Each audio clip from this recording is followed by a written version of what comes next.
Car साठी कलारंग या माझ्या चॅनलमध्ये तुमचे मनपूर्वक स्वागत आहे।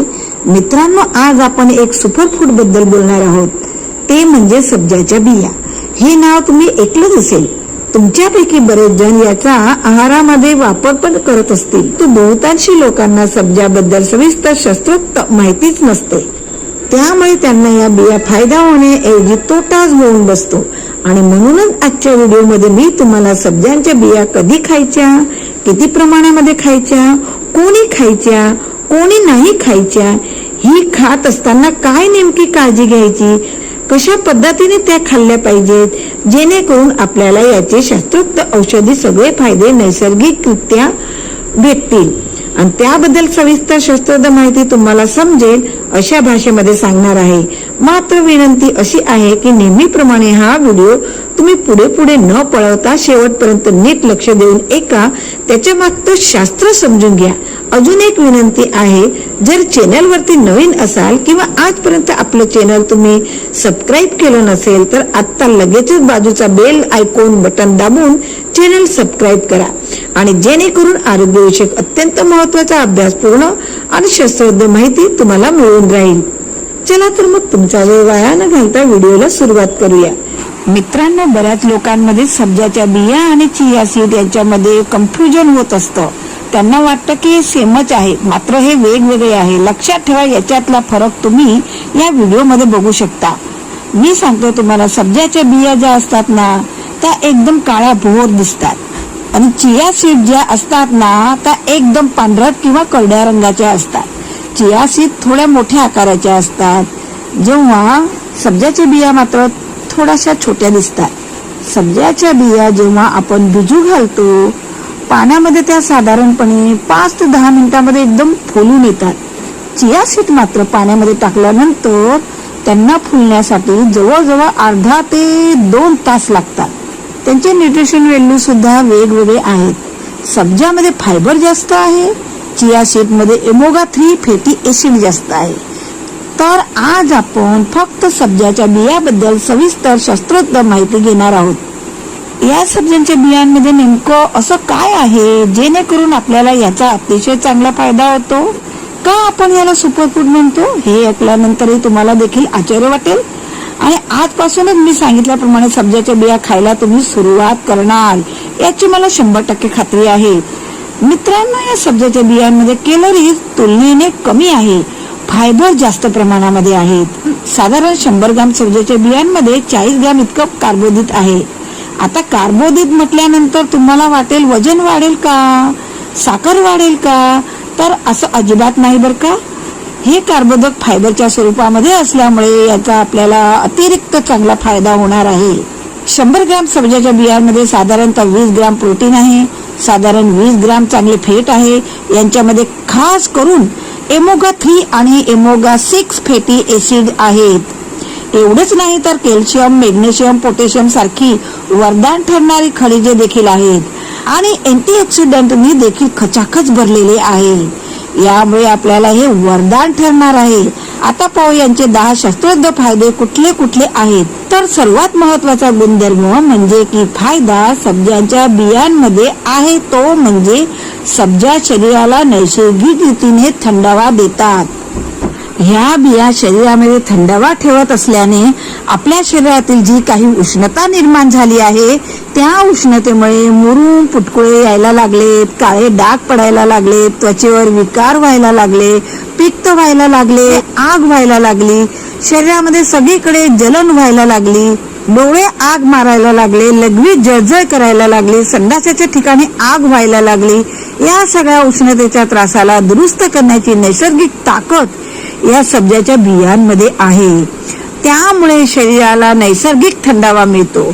खास करून आता उन्हाळा आलाय आणि ज्यांना ऑलरेडी उष्णता अंगामध्ये जास्त आहे अशा लोकांनी वर्षभरामध्ये या सब्जाच्या बिया मी सांगितल्याप्रमाणे आवर्जून वापर करावा, नक्कीच याचा फायदा होईल। दुसरा फायदा, या सब्जाच्या बियांमध्ये असलेले भरपूर फायबर।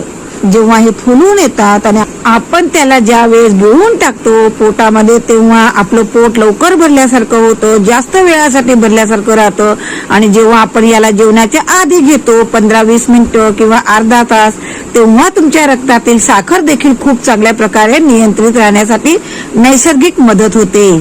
त्यामुळे डायबिटीसच्या रुग्णांसाठी सब्जाच्या बिया वरदान रूप मानल्या जातात. तिसरा महत्वाचा फायदा आहे, यामध्ये पेक्टिन आणि इतर विरघळणारे तंतुमय घटक आहेत आणि त्यामुळे जेव्हा आपल्या आतड्यांमध्ये हे जातात तेव्हा प्रीबायोटिक आणि प्रोबायोटिक सारखं हे काम करतात. त्यामुळे आतड्यांमध्ये असणारे हे चांगले जंतू आहेत, ते आपल्या पचनासाठी आणि आतड्यांच्या आरोग्यासाठी मदत करतात. त्याचं प्रमाण वाढलं आणि एकूण आपले आरोग्य चांगले राहून सगळ्यात महत्वाचं पित्ताचा कितीही जुना त्रास असू द्या, तो कमी होण्यासाठी, दुरुस्त होण्यासाठी आपल्याला मदत होते. चौथा महत्वाचा फायदा आहे, याच्यामध्ये शल्युबल आणि इनशल्युबल फायबर मुबलक प्रमाणात असल्यामुळे जेव्हा तुम्ही याचं सेवन करतात तेव्हा ते आतड्यामध्ये जातं आणि आतड्यामध्ये पाणी धरून ठेवण्याची क्षमता याच्यामुळे वाढते. तेव्हा तुमची शौचा तुम्हाला कितीही होत नसेल ती मऊ बनते आणि आतड्यांच्या हालचाली चांगल्या राहतात. तुमचे मलमूत्र कधीही आतड्याला चिटकून बसत नाही. कितीही जुना बद्धकोष्ठचा आजार तुमचा असू द्या, पहिली सुरुवात करतात 5-6 दिवसामध्ये तुमचं पोट खूप चांगल्या प्रकारे स्वच्छ होण्यासाठी, साफ होण्यासाठी, मल निसरण व्यवस्थित होण्यासाठी याच्यामुळे फायदा होतो.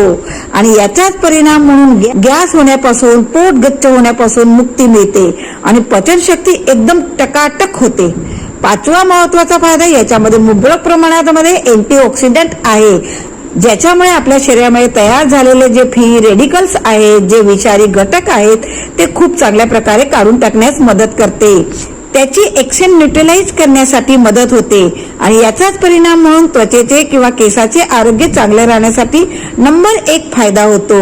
6वा महत्वाचा फायदा आहे, याच्यामध्ये कॅल्शियम, मॅग्नेशियम, फॉस्फरस मुबलक प्रमाणात असल्यामुळे हाडं, सांधे आणि स्नायूंसाठी वरदान मानले जातं.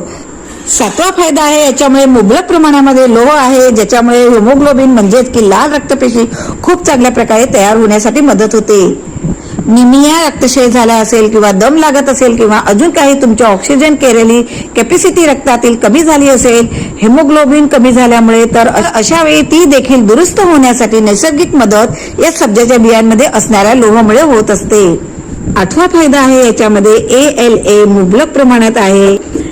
सोबतच ओमेगा-3, ओमेगा-4 आणि पेक्टिन नावाचा विरघळणारा तंतुमय पदार्थ असल्यामुळे आपले हृदय आणि रक्तवाहिनींचे आरोग्य चांगले राहते. रक्तातील खराब चरबी किंवा ALD नावाचे जे खराब लिक्विड आहे ते कमी होण्यासाठी मदत होते आणि एकूणच रक्तवाहिन्या मजबूत होतात, BP कंट्रोल मध्ये राहण्यास मदत होते आणि हृदयविकारापासून आपला बचाव होतो.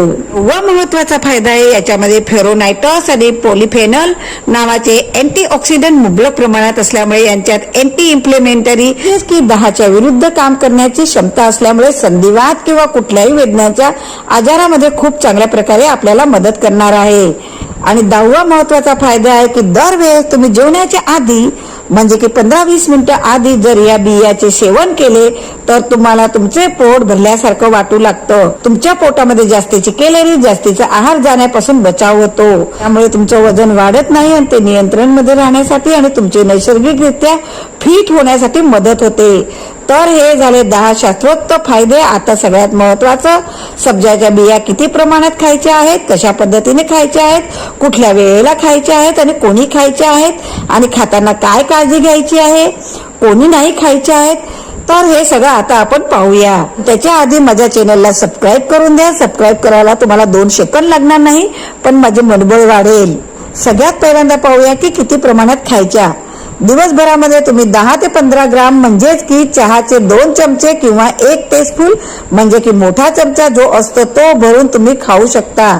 दिवसभरामध्ये 2-3 विभागात विभागून तुम्ही खाऊ शकता. सकाळी 1 चमचा आणि दुपारच्या टायमाला 1 चमचा किंवा संध्याकाळच्या टायमाला 1 चमचा देखील घेऊ शकता.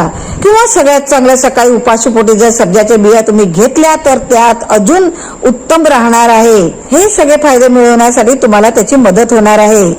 सब्जाच्या बिया कधीही तुम्ही भिजवूनच खा, कच्च्या कधीही चावून खाऊ नका. त्याच्यामुळे तुमच्या शरीरामध्ये दुष्परिणाम होऊ शकतात. त्यामुळे तुम्ही कधीही सब्जाच्या बिया खाणार असाल तेव्हा 15 मिनिटं आधी त्याला भिजवून घाला. या बिया तुम्ही प्लेन पाण्यामध्ये रात्री भिजत घालून सकाळी उपाशी पोटी पण तुम्ही घेऊ शकता, किंवा ताकामध्ये, दुधामध्ये, फालुंदामध्ये, लिंबूच्या सरबतमध्ये, कोकमच्या सरबतमध्ये, किंवा दही भात असेल तर त्याच्यामध्ये देखील तुम्ही मिक्स करून तुम्ही खाऊ शकता. नक्कीच तुम्हाला याचा चांगला फायदा होईल.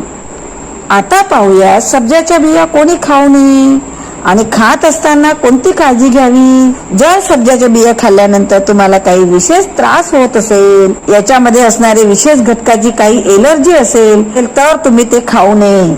शिवाय तुम्ही सब्जा चांगला आहे म्हणून जास्त प्रमाणात खाल्ला तर देखील तुम्हाला त्रास होऊ शकतो, जसा की मळमळ होऊन उलटी होऊ शकते, पोटदुखी होऊ शकते, अतिसार, डायरिया होऊ शकतो आणि एकूण तुमचं आरोग्य धोक्यात येऊ शकतो. चिया सीड गरोदर स्त्रियांनी खाऊ नये, लहान मुलांनी खाऊ नये, तसेच तुमच्या अंगामध्ये सूज असेल तरी खाऊ नये, तुम्हाला बीपीचा प्रॉब्लेम असेल तरी खाऊ नये, तसेच ते प्रमाणापेक्षा जास्त खाऊ नये. जास्त खाल्ले तर तुमचे पोट फुगून जाईल, तसेच तुम्हाला गॅसचा प्रॉब्लेम होईल. मोठा 1 चमचा की लहान 2 चमचे एवढेच सब्जा सीड खावे, ते पण पाण्यामध्ये भिजवूनच खावे, हे तुम्ही लक्षात ठेवा. त्याशिवाय तुम्हाला कोणते मोठे आजार असतील किंवा तुमचे औषध चालू असेल तर डॉक्टरच्या सल्ल्याशिवाय सब्जा सीड खाऊ नये.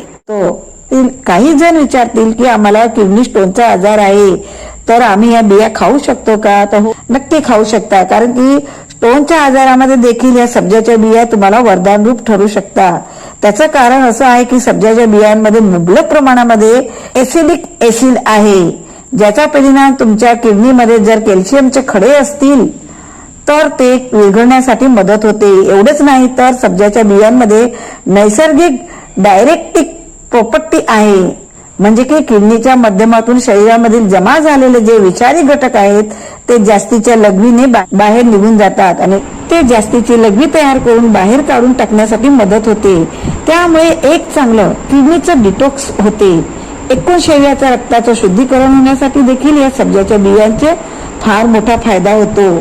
त्याच्यासाठी तुम्ही मी सांगितल्याप्रमाणे, मी सांगितलेल्या वेळेलाच आणि मी सांगितलेल्या पद्धतीने या सब्जाच्या बिया खाणं अतिशय अपेक्षित आहे.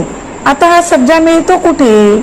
तर हा सब्जा कोणत्याही किराणा मालच्या दुकानावर, मोठ्या सुपर मार्केटमध्ये, डीमार्ट मध्ये किंवा ऑनलाईन तुम्हाला सहज मिळू शकता.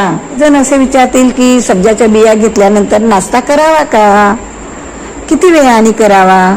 तर सब्जाच्या बिया घेतल्याने तुम्ही लगेचच नाश्ता किंवा जेवण करू शकता. आजपासून मी सांगितल्याप्रमाणे सब्जाच्या बिया घेण्यास सुरुवात कोण कोण करणार आहेत हे मला कमेंट सेक्शन मध्ये नक्की सांगा. त्याचप्रमाणे तुम्हाला हा व्हिडिओ कसा वाटला त्याचा सुझाव पण कमेंट सेक्शन मध्ये नक्कीच सांगा. व्हिडिओ आवडल्यास लाईक करा, चॅनलला सबस्क्राईब नक्की करा. धन्यवाद.